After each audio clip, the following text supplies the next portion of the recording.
삶의 현장 속에 수고 많으셨습니다. 오늘 또 예배 함께 드리는 저와 여러분 가운데 하나님의 크신 은혜 임할 줄로 믿습니다. 우리 서로 그렇게 인사 나누고 축복하겠습니다. 주님의 사랑으로 사랑합니다. 은혜 충만하십시오. 시작. 주님의 사랑으로, 앞뒤 좌우로, 주님의 사랑으로 사랑합니다. 은혜 충만하십시오. 우리 한번 따라해 보겠습니다. 주는 자가 행복합니다. 다시 한번요. 주는 자가 행복합니다. 여러분 행복하십니까? 아멘, 할렐루야. 이런 스토리를 혹시 들어보시는지 모르겠어요. 어떤 동네에 동네 형과 동생이 같이 있었는데 그 동네 형이 하루는 아주 멋진 차를 끌고 동네에 나타났어요. 그랬더니 그 동네 꼬마가 동생이 와, 형 이 차 정말 멋있네요. 이 차 어디서 났습니까? 그랬더니 형이 하는 말, 우리 친형이 말이야 사업에 성공을 해가지고 이 멋진 차를 나에게 선물로 줬다.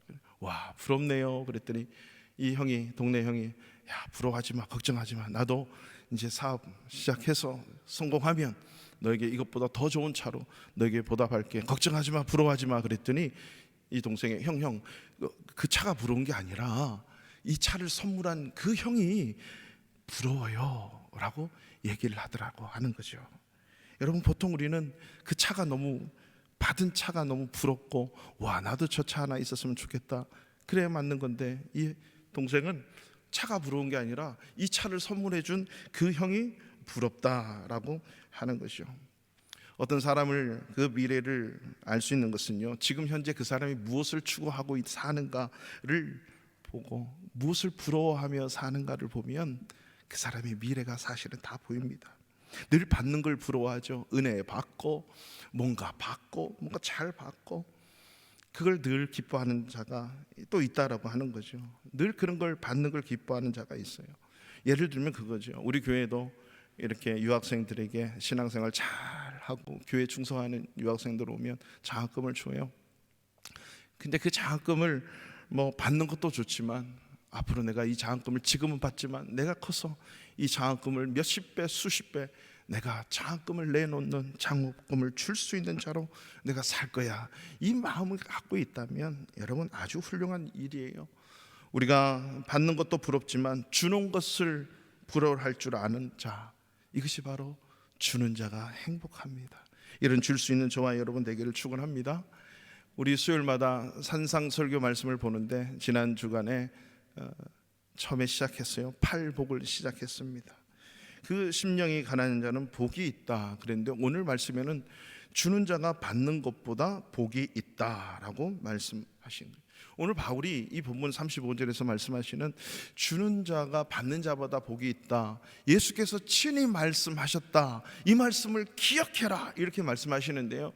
여러분 사복음서 다 읽어보신 분은 알지만은 그 말씀이 없어요. 주님이 주는 자가 받는 것보다 복이 있다, 이 말씀 한 적이 없어요. 근데 어떻게 이 말씀이 기록이 됐을까요? 사도 바울은 아는 거예요. 주님께서 이 땅에 오셔서 그의 삶, 그가 가르친 그 모든 내용을 종합하면 주는 것이 받는 것보다 복이 된다라고 한다라고 하는 사실이죠. 뿐만 아니라 많은 학자들이 그래요. 예수님께서 늘 말씀할 때마다 야, 주고 살아야 돼, 주는 거야, 주는 거야, 받으려고 하지 마, 사랑받고 또 뭔가 인정받고 이렇게 하지 말고 네가 주는 거야, 늘 이렇게 가르친 것이 구전으로 내려왔다. 이것을 사도 바울이 예수님께서 친히 하신 말씀이다. 그래서 많은 학자들이 얘기합니다. 이 팔복을 예수님이 마태복음 5장에서 말씀하셨는데 이것은 9번째 복, 구복이다. 그래서 이 구복으로 여기는 자, 부르는 자도 있다고 합니다. 우리가 2주 전에 이 사도행전 20장 앞쪽에 사도 바울이 예루살렘으로 내려가다가 급히 내려가야 되는데 에베소에 들르고 싶었지만 들을 수 없어서 자기가 내려가는 그 길목에 그곳에서 만나자 그래서 밀레도에서 이 에베소 교회의 장로들, 즉 일꾼들을 불러서 만나게 됩니다. 이 장로들과 당부의 말씀을 이 앞쪽에서 하지요.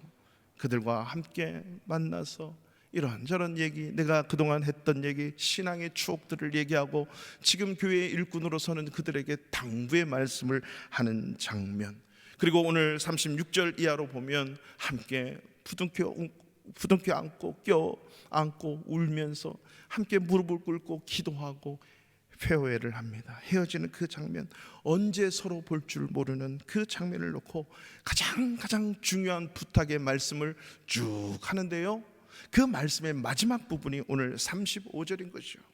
예수님께서 친히 하신 말씀, 우리가 35절 하반절 보실까요? 우리 중반절 하반절을 보시면 약한 사람을 돕고 또 주 예수께서 친히 말씀하신 바 주는 것이 받는 것보다 복이 있다 하심을 기억해라 라고 하는 것입니다.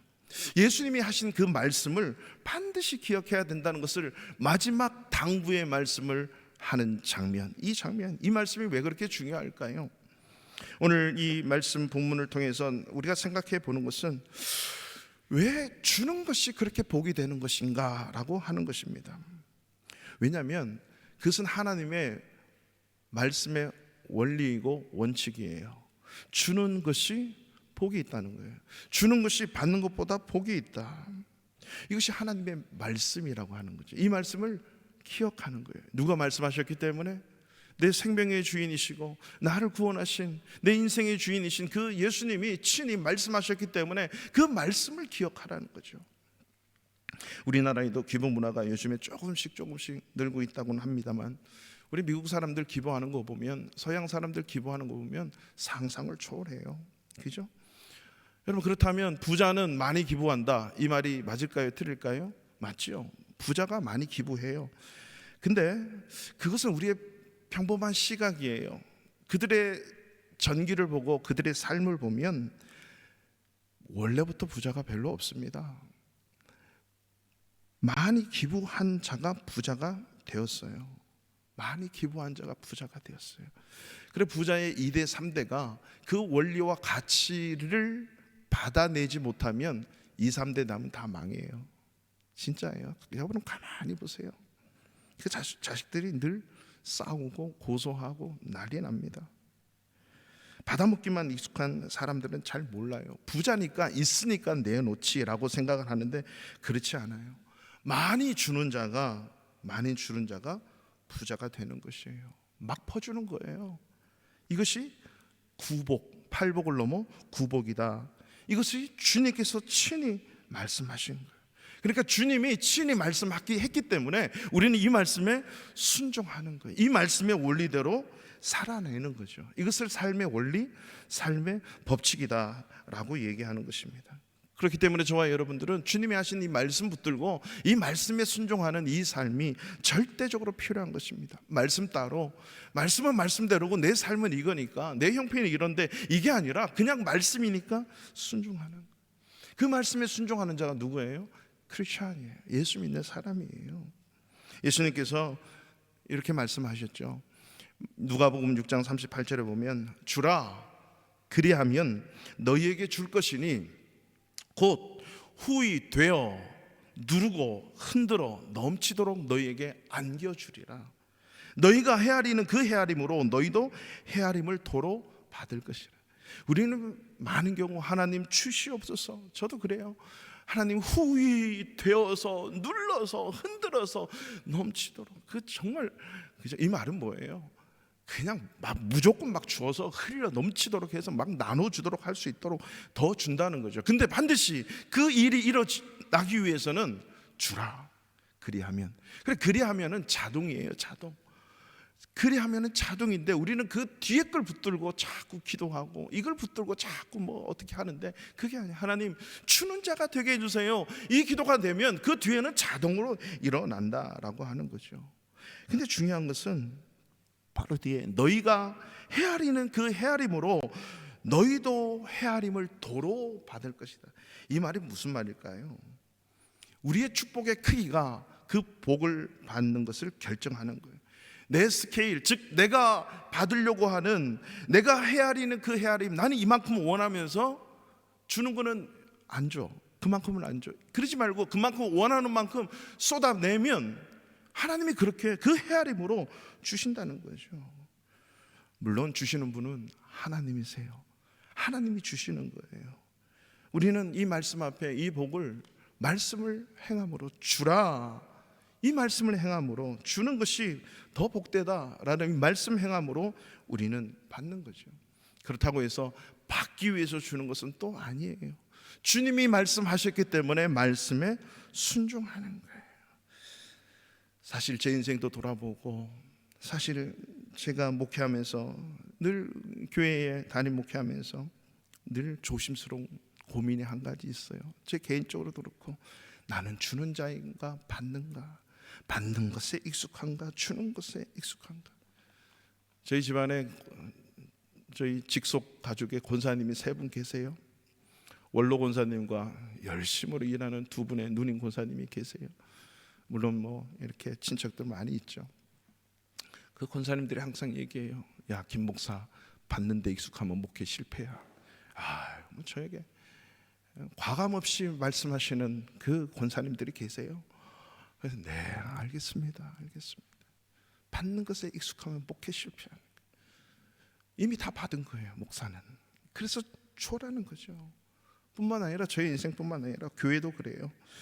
우리 바르샤바 한인교회가, 저와 여러분이 지금 하나님을 믿고 예수를 믿고 섬기는 교회가 바르샤바 한인교회예요. 우리 교회예요. 우리 교회가 지금 주는 교회인가 받는 교회인가? 그냥 살림만을 위한, 그냥 우리 유지하기만을 위한 교회인가? 이게 교회의 모습인가? 이 교회의 역사를 우리가 보면요, 1992년 9월 20일 개척 예배를 드렸습니다. 그리고요, 그 당시에는 개척 10년, 그 10후년까지는 우리 교회가 이런 교회가 없었어요.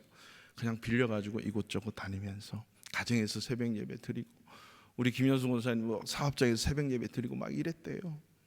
그럼 그때는요, 정말 우리 바르샤바 한인교회 보면 정말 많이 줬어요. 지금보다 훨씬 더 많이 줬대요.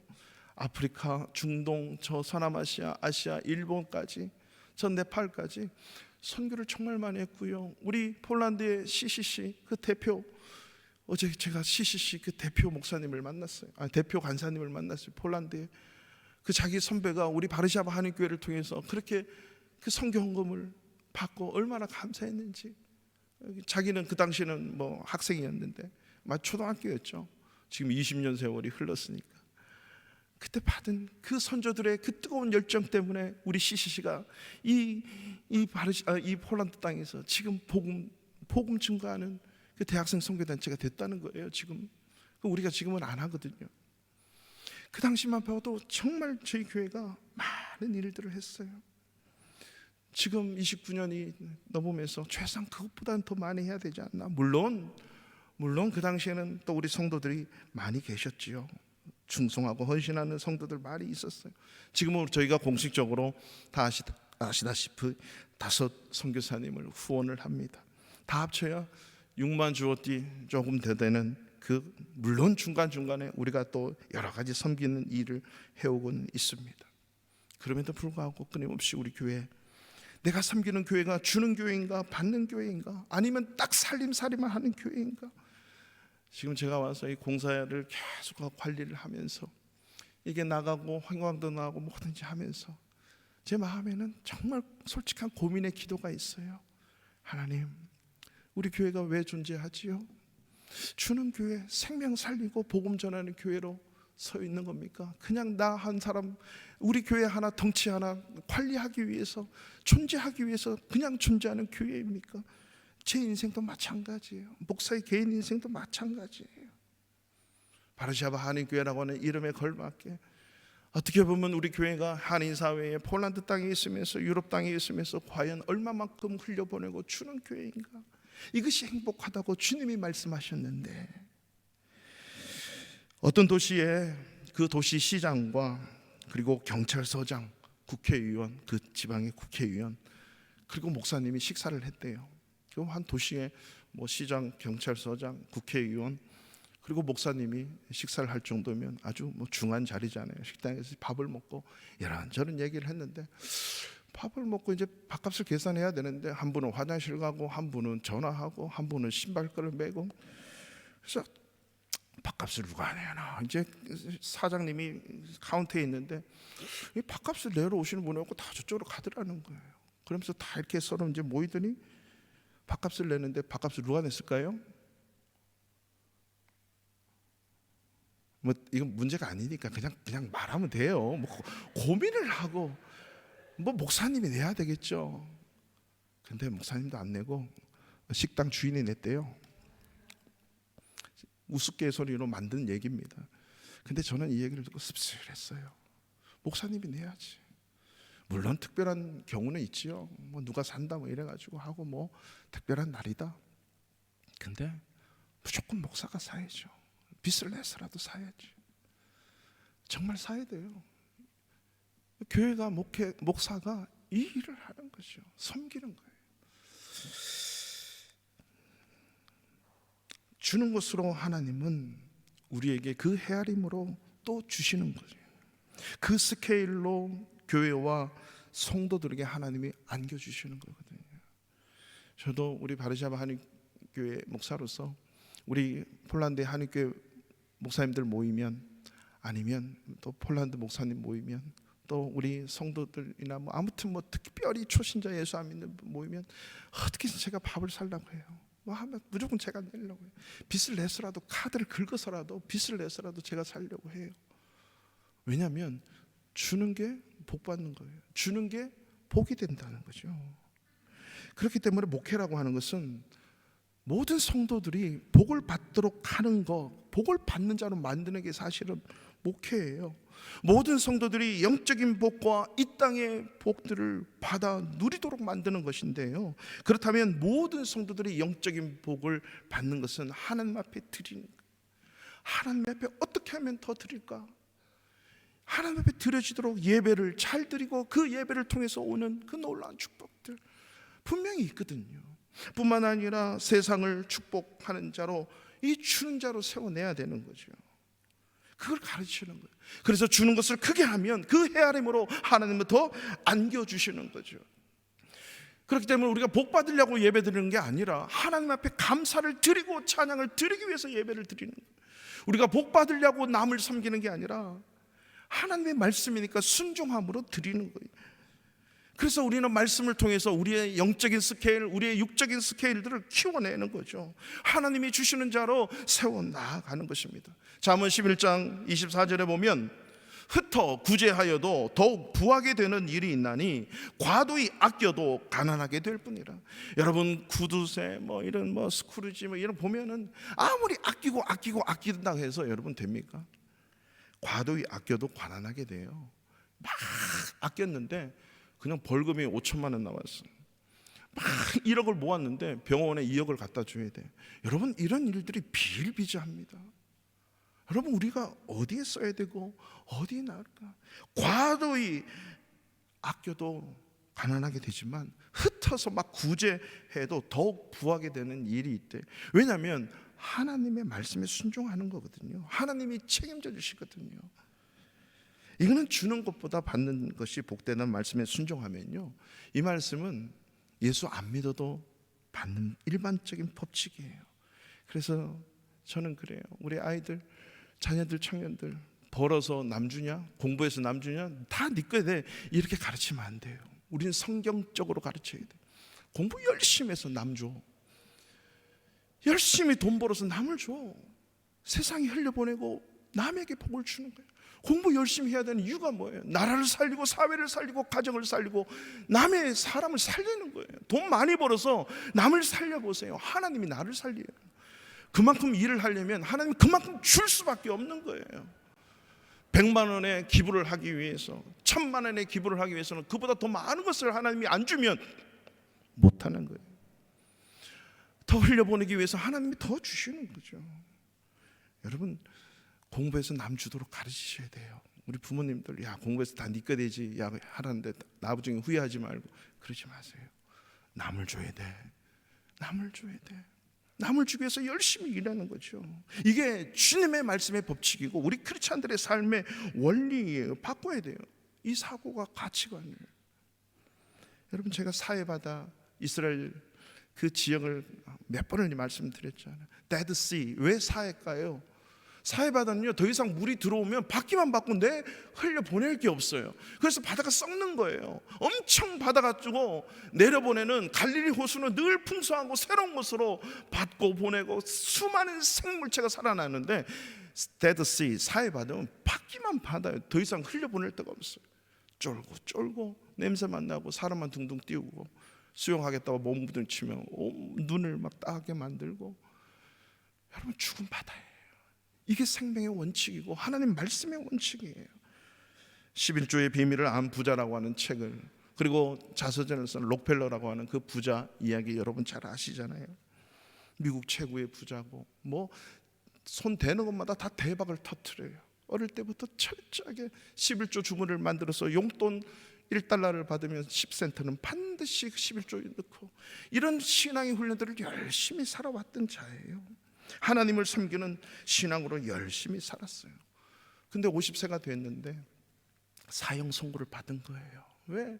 자기는 신앙 하나 가지고 열심히 살아왔거든요. 엄마의 유언을 따라서 예배를 가장 소중히 여기고 신앙으로 열심히 살고, 근데 50세가 넘어서 급격하게 몸이 쇠하고 병이 들어서 치료를 받으러 다니면서 의사가 선고를 합니다. 당신 1년밖에 못 살아요. 더 이상 약도 없고 이제 삶을 점검하라고. 그동안 50년 동안 열심히 말씀대로 사고 11조 꼬박꼬박 내고 자선사업 열심히 하고, 근데 가만히 생각했더니 그게 결국 자기 사업 일으키고 자기 열심히 살아보려고 몸부림쳤던 자기 신앙의 행위였다라고 하는 거죠. 건강검진을 어느 한날 받고 휠체어를 타고 병원 로비를 나오는데 갑자기 눈앞에 쓱 보이는 게 뭐냐면, 주는 자가 받는 자보다 복이 있나니, 이 말이 딱 서 있는 거예요, 병원 로비에.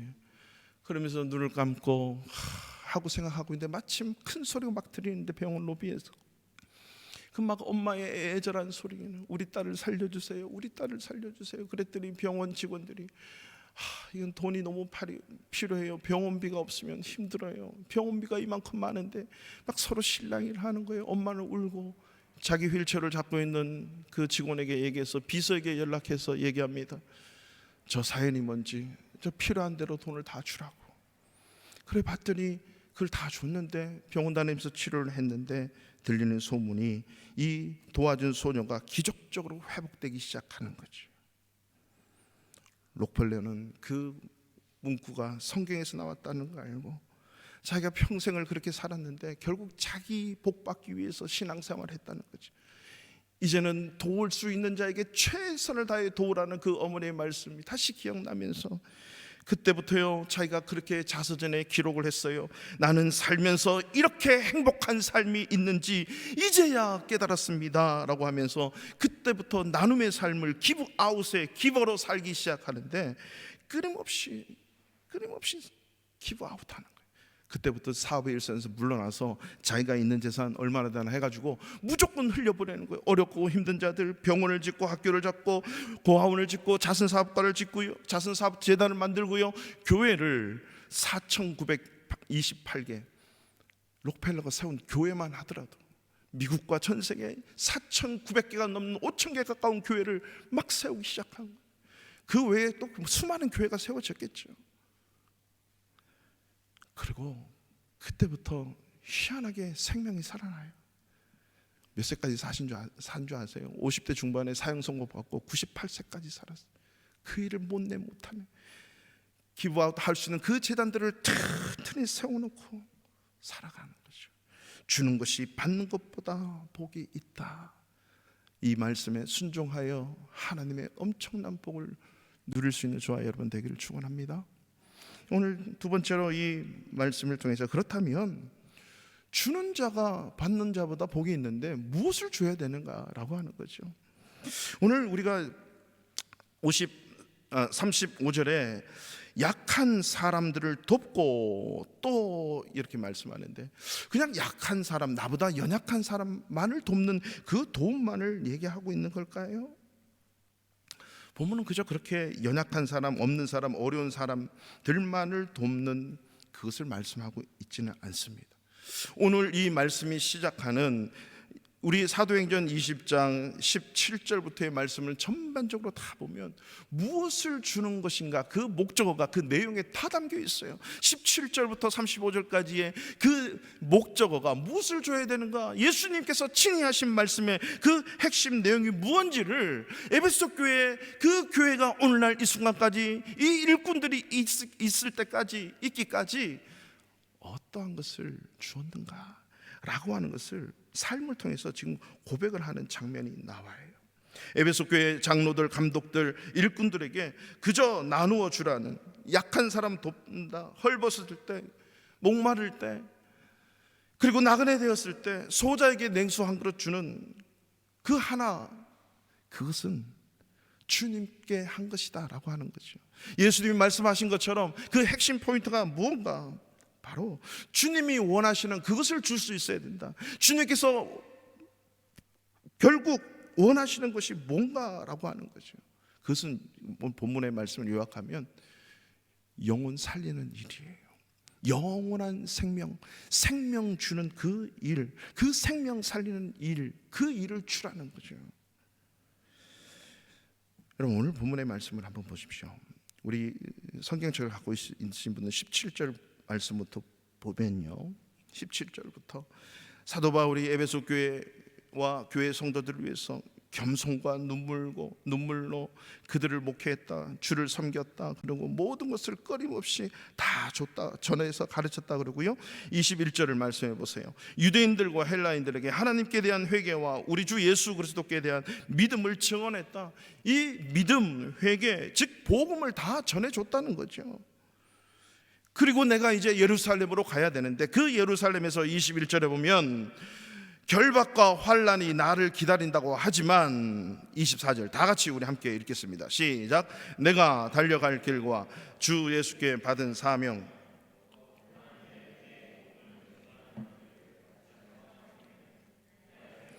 조금 아니하노라. 아멘. 이 지금 주님이 우리가 지난 2주 전에 말씀을 봤던 것처럼 이 교회는 어떤 교회냐면 하나님이 자기 피로, 자기 피값으로 사신 교회다 그래요. 28절에 보면 하나님이 자기 피로 사신 교회, 에베소 교회, 우리 교회를 돌보겠다 이 말씀을 하셨잖아요. 즉 이 말씀은 생명을 줘서 교회를 살린 거죠. 생명을 줘서 저와 여러분들을 살려낸 거죠. 즉 다시 말하면 생명을 다 주어서 그 생명을 영원한 생명으로, 영원한 구원으로 흘려보냈다는 거예요. 살렸다는 거죠. 이게 가장 가치 있는 일. 그래서 사도 바울이 뭐라고 얘기합니까? 내가 달려갈 길과 주 예수께 받은 사명이 어떤 거냐? 곧 하나님의 은혜의 복음을 증언하는 일, 즉 생명을 주는 일이에요. 복음을 증거하고 생명을 주는 일. 이 일 때문에 자기의 생명을 이제는 조금 더 귀한 것으로 여기지 않고 이 일 때문에 생명까지 다 주는 거예요. 은혜의 복음을 주는 그 일, 그 일이 어떤 것을 받는 것보다 더 복되다는 거죠. 영원한 생명을 주는 것. 여러분, 아까 제가 처음에 설교를 시작하면서 드린 말씀이에요. 내가 무엇을 바라보고 사는가? 여러분 생각하실 때 뭐가 가장 소중하고 가치 있어요? 이 세상에 사시면서. 사실 제가 목회의 길로 들어가기 시작한 한 사건이 있어요. 그 사건은 큰 게 아닙니다. 저 때는 AFKN이라고 하는 그 미국 방송이 있었어요. TV에 연결이 돼가지고 어느 날 무심코 AFKN을 보는데, 그 당시에 우리 이디오피아에 사시다 오신 집사님들 계시지만 그 이디오피아에 전쟁이 있고 고아들이 막 죽어나가고 수많은 사람들이 먹을 게 없어가지고 굶주리고 기아에 허덕이고 그 바로 직전에 죽어가는 사람들이 진짜 많았어요. 근데 그 장면 중에 하나를 사진 기사가 떠서 올렸는데, 다 죽어, 더 이상 먹을 게 없어서 굶어 죽어가는데 그 뒤에 독수리가 그 아이가 쓰러지면 날아가서 채가지고 갖고 가는 거예요. 죽으면. 그걸 찍었는데 그 영상이 계속 나와요. 제가 스스로 물었습니다. 지금 저 아이에게 필요한 게 뭘까? 물을 갖다 주고 빵을 갖다 주고 링게를 맞춰주면 살아날까? 여러분, 죽어가는 사람은 더 이상 필요가 없어요.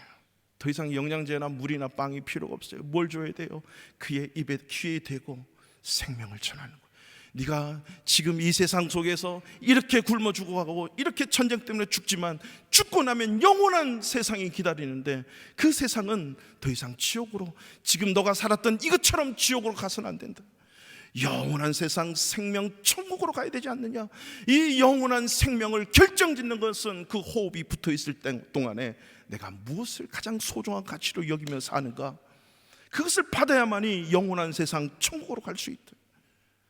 그때는 복음을 주는 거예요. 예수 그리스도의 생명을 주는 거예요.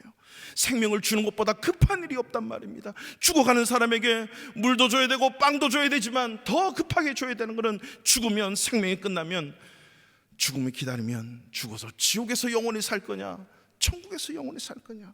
가장 소중한 가치는 내 생명이, 내 호흡이 붙어있을 때 결정된다는 사실입니다. 그렇다면 저와 여러분이 이 세상에서 가장 소중히 여기면서 살아야 될 그 가치가 무엇입니까? 영원한 생명, 영원한 생명, 예수 그리스도의 생명, 복음을 주는 것이 가장 소중한 일이에요. 요즘에 제가 예배 시간에 그렇게 질문을 한 적이 있어요. 주일 예배 때도 제가 질문하고 싶네요. 여러분, 돈 5천억, 9천억, 1조까지 가요. 1조를 열심히 벌고 50년 동안 멋지게 마음껏 쓰시다가 살고 지옥 가실래요? 아니면 50년 동안 거지처럼 바둥바둥 정직하게 신실하게 올바르게 살다가 그저 그렇게 거지로 살다가 천국 가실래요? 그럼 답을 다 못해요. 다 못해요. 근데 현명하게 답을 하기를 원해요. 저도 사실은 현명하게 답을 하고 싶어요. 9천억 1조를 벌어서 50년 동안 열심히 잘 살고 마음껏 쓰다가 천국 가고 싶은 마음이, 그 마음 아니세요? 이 말은요, 1조에 있고 9천억에 있고 50년에 있지 않아요.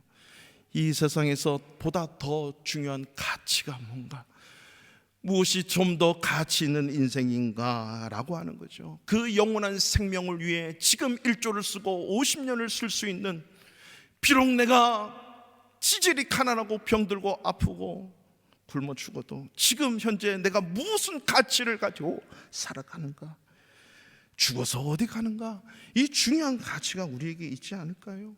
이 생각의 전환, 이 새로운 변화가 일어나지 않으면 여전히 우리는 록펠러처럼 50년 동안 떵떵거리며 부자가 돼도 정말 주님이 원하시는, 친히 예수님이 하시는 말씀, 주는 것보다 받는 것이, 아니 주는 것이 받는 것보다 복이 된다, 이 말씀을 실천하며 살 수가 없단 말입니다.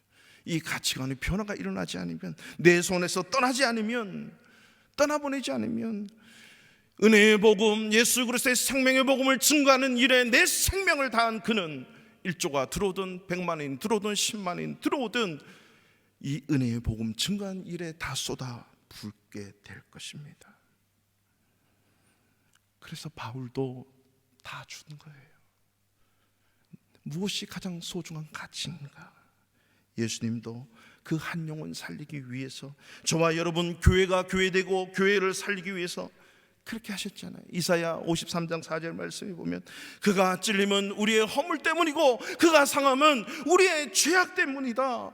예수 그리스도께서 징계를 받음으로 우리가 평화를 누리고 그가 채찍에 맞음으로 우리가 나음을 얻었다. 주님이 상하고 찢기우고 얻어맞고 아프고, 그 이유가 뭐예요? 나 한 명 구원하기 위해서 주님이 십자가에 생명 쏟은 거예요. 여러분, 생명을 쏟다 그러면 그보다 더 귀한 가치가 뭐겠습니까? 그 영혼 살리기 위해서, 그 사람이 이 세상에서 잘 먹고 떵떵거리며 살기 위해서 생명 주신 게 아니에요. 나 한 사람 지옥 가지 않게 하기 위해서, 나 한 사람 또 다른 생명을 구원하는 그 일에 주는 자로 서기 위해서 예수님이 십자가의 생명을 다해 돌아가신 거예요. 사도 바울은 바로 그 말씀이에요. 하나님이 자기 핏값으로 세운 교회가 우리 에베소 교회다. 하나님이 자기 핏값으로 세운 교회가 우리 파르샤바 하나님 교회고, 그 교회 안에 있는 저와 여러분, 교회로 삼으신 하나님, 저와 여러분을 주님이 그렇게 생명 다해 구원했다. 바로 이런 사랑을 받은 우리, 이런 사랑을 흘려 보내야 된다. 이것이 주는 것이 받는 것보다 복이 된다라고 하는 것이요. 주님은 바로 우리를 살리기 위해서 다 주셨기 때문에 사도 바울도 이 은혜의 복음을 증거하는 이 일에 자기 생명을 조금 더 귀한 것으로 여기지 않고 쏟아부겠다. 그렇기 때문에 장로들이여, 성도들이여, 일꾼들이여, 이 말씀을 꼭 기억하고 나처럼 너희 또한 생명조차 귀한 것으로 여기지 않는 가장 소중한 가치를 위해 달려가자. 지금 에베소 교회 성도 일꾼들을 모아놓고 이 말씀을 당부하고 있는 내용입니다. 오늘날 여러분, 뇌과학이 점점 발달하죠. 뇌 연구가 정말 엄청나게 발전을 합니다. 인공지능이 뇌 연구를 통해서 오는 거예요. 그게 다 연관이 돼 있대요. 그래서 인간의 마음 그러면 우리가 가슴, 심장, 하트 이렇게 얘기하는데 그 마음이 뇌에 있대요. 이 뇌가 모든 걸 다 지배하잖아요. 이것을 이미 약 한 26년 전에 우리나라에 일본 사람이 쓴 책이 있는데 그 책이 소개가 됐어요. 제가 몇 번 소개해드렸는데 뇌내 혁명이라고 하루야마 시게오가 쓰는데 한국인 3세래요. 알고 봤더니 저는 제가 정말 힘들었을 때, 육체적으로 영적으로 힘들었을 때 제2의 성경이라고 할 만큼 이 뇌내 혁명 1, 2, 3를 읽고 힘을 얻어가지고요, 와, 완전 복음이었어요 저에게. 그 중에 가장 기억에 남는 게 뭔지 아십니까? 이분은 평생 동안 뇌의 호르몬을 연구하는 거예요. 그 호르몬 연구가 지금도 계속 이어지고 있죠. 이 뇌 안의 호르몬. 그래서 이 뇌의 그 호르몬이 가장 행복할 때 끊임없이 나오는 호르몬, 그것을 연구를 했는데 이 가장 행복하고 지칠 줄 모르고 나오는 그 호르몬은 언제 나올까요? 그걸 연구를 했는데 남을 위한 사명으로 살아갈 때, 즉 그 말은 내 인생을 통해서 남에게 뭔가를 쏟아낼 때, 평생의 사명이 남을 위해 살아갈 때 가장 행복한 호르몬이 나오는 거예요. 그러면서 이분이 예수를 믿는지 안 믿는지 모르겠어요. 하지만 그의 뇌내혁명 책에서 창조주 하나님을 얘기해요. 진화론이 아니라는 거예요. 어떻게 이 아메바 단세포의 모든 포유류에 인간의 이 뇌 같은 뇌가 있을 수가 없는 거예요. 이거는 진화가 아닌 거예요. 누군가 만들지 않으면, 이 설계도를 넣지 않으면 일어날 수 없는 얘기다. 창조주를 인정하고 그 창조된 인간 중에 가장 행복한 삶을 산 사람이 바로 예수 그리스도다. 왜냐하면 그는 평생에 자기를 위해 살지 않았다는 거죠. 한 영혼 구원하기 위해서 나의 생명을, 나의 목숨을 대성물로 치르고 나는 이 땅에 왔다. 하나님 아버지께서 나를 보내신 목적은 죄인들을 구원하기 위한 목적, 내가 죄인들을 살리기 위해서 왔다. 평생에 예수 그리스도는 남을 위해 그렇게 십자가상에서 모든 걸 쏟아부었다. 그 예수 그리스도가 가장 인류의 가장 행복한 삶을 사셨다. 예수 안 믿는 이분이, 그것도 일본 사람이 그렇게 써내려가는 걸 보고, 그래, 이거야. 생명 주는 영원한 세상, 그곳에서 영원한 생명을 누리게 하는 이 일에 가장 가치와 사명을 두고 쏟아부었던 예수 그리스도. 사도 바울은 그 가치를 안 거죠. 오늘날 저와 여러분들이 교회로 부르심을 받았다면 저와 여러분은 이 일을 이제는 무엇보다도 소중한 것으로 여겨야 됩니다. 이번에 부흥에 오시는 우리 김기동 강사 목사님으로 오시는 김기동 목사님은 원래 평신도 안수 집사님이셨어요. 근데 안수 집사님이라도 그냥 그렇게 사셨어. 온 가족이 생명을 잃을 뻔한 큰 교통사고를 당하면서 그의 생각이 바뀌는 거예요. 그리고 그분은 전 인생을 하나님께 드리겠다고 해가지고요, 이분이 목사님이 되시고 공부를 해서 목사님이 되시고, 그때부터 개척해서 모든 성도가요, 방학만 되면 여름 휴가, 자기들 위해 휴가 가지 않아요. 모든 성도들이, 그리고 그와 함께 사역하는 이런 분들이요, 선교지로 날아가서 찾아가서 수많은 선교사님들을 위로하는 사역을 지금까지 해오셨어요. 사실 저도 개인적으로는 그분을 안 지 오래됐지만은 제가 인도에 있을 때, 공고함에 빠져 있을 때 인도의 선교사님들 다 부르더라고요. 그래서 저도 날아갔어요. 비행기 국내선을 3시간 반 타고 가야 돼요, 델리에서. 그래서 갔는데 우리 선교사님들 다 불러 모아놓고 비행기값 다 대주고 3박 4일 호텔에서 먹여주고 재워주고 이 은혜의 복음을 다시 한번 전해주고 수많은 성도들에게 먹고 입히고 재움을 당하면서 위로를 받는데요, 놀랍게도 선교사님들이 얼마나 많은 고충이 있겠습니까? 내가 이거 끝나고 접고 한국으로 돌아가려고 했다. 내가 이제 선교사 접고 한국 가서 사업하려고 했다. 우리 자녀들이 속을 너무 많이 새겨서 내가 이걸 접으려고 했다. 우리 선교제에 이런 숱한 문제가 있다라고 하면서 고통당하는 선교사님들이 거기서 힘을 얻고 위로를 얻어서 내가 여기서 생명 바치겠습니다. 선교사 한 분이 변하면 선교지가 바뀌고 그 나라와 국가가 바뀌는 거예요. 우리나라의 언더우드 선교사 아펜셀러 선교사가 와가지고요, 그의 선교 편지를 보면 하나님 이 조선 땅, 이 조선 사람 언제 변할지 모르겠습니다. 이 흑암의 권세에 붙들려 있는 이 조선 남자 조선 여자들 도저히 편할 기색이 없어요. 하나님, 내가 어떻게 해야 될까요? 돌아가고 싶은 마음을 선교 편지에 구구절절 쳐가지고, 지금처럼 비행기 값 끊어서 날아갈 수 있는 그때가 아니고 배를 타고 몇 달을 돌아가야 되잖아요. 그래서 풍토병으로 하면서 복음 증거하다가 아펜셀러는 몇 달 후에 죽어버리고, 이 언더우드 선교사는 끝까지 모든 풍토병 걸리면서 자기 생명 다해서 그 복음 증거하는 일을 했단 말입니다. 이 선교사님들이 살 때 그 지역이 변하고 사람이 변하고 민족과 나라와 국가가 변화되는 것은 바로 복음, 이 가장 가치 있는 그 일을 줄 때 변화더라는 거죠. 여러분, 우리 교회는 무엇을 줄 수 있을까요? 여러분, 가장 소중한 가치 있는 일을 위해서 무엇을 줄 수 있을까요? 저는 제가 우리 바르샤바 한인교회 담임 목사를 오면서 제가 이 폴란드 땅에 왔는데요, 이 폴란드 땅 온 자체가 힐링이 되는 거예요. 이런 좋은 날씨, 좋은 공해 없고, 이 문화과학궁전 한번 올라갔는데요, 사방이 다 보여요. 그러니까 안 보이는 게 이상한 거예요. 그냥 다 보여요. 끝까지 지평선이 다 보이는 이런 나라가 사실 없습니다. 그냥 여기 와서 살면 그냥 모든 게 힐링이 돼요. 몇 년 전에 우리 인도에서 그 캘커타의 선교사님이 한번 가정에 오셔가지고 여름 성경학교도 같이 했죠. 우리 집사님 댁에 머물면서 그분이 말씀하셔요. 그냥 폴란드 땅이 내려오니까 그냥 모든 게 다 고쳐지고 힐링이 됐더라. 우리 교회는 오는 선교사님, 지나가는 선교사님, 나그네, 어떤 사역자라도 어떤 연약한 사람이 오면 힘을 얻을 수 있도록 오시는 분들 불러서 여기서 쉬게 하고, 그리고 그들을 잘 섬기고, 그 한 분이 변화되는, 그 한 분이 힘을 얻게 돼서 돌아가서 그 생명을 살리고 그 지역을 살리는 선교의 사역을 다시 감당할 수 있는 그 일.